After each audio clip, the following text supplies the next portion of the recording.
আমার মাদ্রাসার বাবুর্চি আছে, ফটিক ভাই নাম।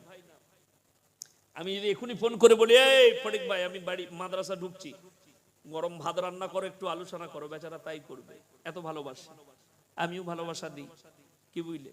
তো শুনেন, একটা কথা বাস্তব বলি, স্ত্রীর সঙ্গে কেউ খারাপ ব্যবহার করবেন না, জোরে বলুন ইনশাআল্লাহ। এরপরে মায়েরা শুনে লাও, তোমাদিকে বলে দিই, এবার ওদিকে ডোজটা দিয়ে দিই, তারপরে দেখছি কি করা যায়। কি আমার মায়েরা বোনেরা, তোমরা তিনটে কথার ওপরে আমল করলে শুনে নাও, তোমাদের জন্য জান্নাতের 8টা দরজা খোলা থাকবে। 1 নম্বর হচ্ছে নামাজি মুসল্লি দিনদার পরেজগার হয়ে যাও। দ্বিতীয় নম্বর পর্দা পুশিদার মধ্যে আসতে হবে। আর 3য় নম্বর স্বামীর বেশি বেশি করে খিদমত করতে হবে।